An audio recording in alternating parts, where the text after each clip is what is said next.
तो दोस्तों सेनको गोल्ड ने अपने क्वार्टर फोर के नंबर को डिस्क्लोज के लिए देखते हैं क्या है क्वार्टर फोर के नंबर्स के अंदर। लेकिन उससे पहले बता दूं कंपनी की ओर से डिविडेंड की भी अनाउंसमेंट की गई है। ₹1 के हिसाब से कंपनी आपको डिविडेंड देने जा रही है। चलिए नंबर देखते हैं। डाटा मिलियंस में मैं आपको क्रोस में बता रहा हूँ।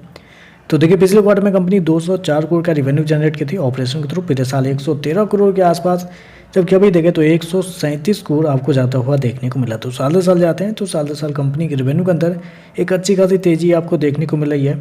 लगभग बोल सकते हैं आप 22% के आसपास का जंप है कंपनी के रिवेन्यू के अंदर। साल दर साल क्वार्टरली बेस पे जाते हैं तो गिरता हुआ देखने को मिला, लेकिन बेसिकली ज्वेलरी सेगमेंट में कंपनी काम करती है तो इसमें आपको क्वार्टरली बेस पर आप जज नहीं कर सकते हैं, आपको साल दर साल ही जज करना होगा। तो साल दर साल देखें तो कंपनी का रिवेन्यू बढ़ता हुआ देखने को मिल रहा है।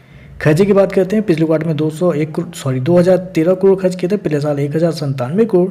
अभी देखें तो कंपनी खर्चे 1307 करोड़ आपको जाता हुआ देखने को मिला। तो खर्चे देखें तो फाइनली इस क्वार्टर में कंपनी के खर्चे थोड़े कंट्रोल में देखने को मिल रहा है।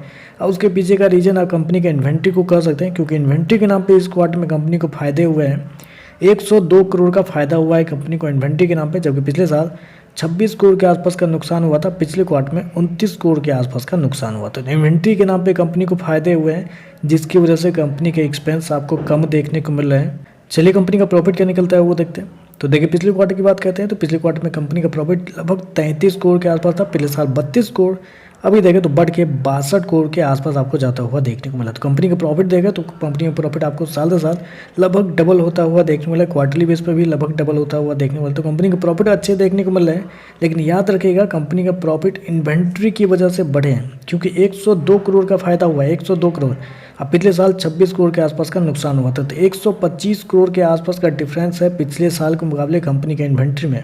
और कंपनी का प्रॉफिट कितना है, 62 करोड़ के आसपास। तो आप समझ लीजिए कितना बड़ा डिफरेंस है।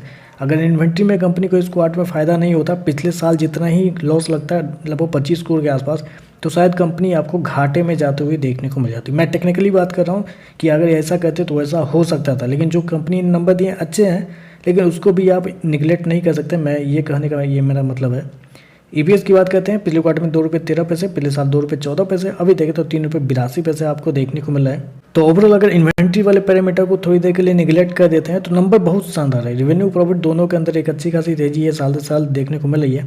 लेकिन इन्वेंट्री की वजह से ही सारा कुछ खेल हुआ है। तो उस पर देखते हैं मार्केट का कैसा रिएक्शन आपको देखने को मिलता है। आज के लिए बस इतना है। वीडियो पसंद आए तो लाइक कीजिएगा, साथ में साथ चैनल को सब्सक्राइब जरूर कीजिएगा। धन्यवाद।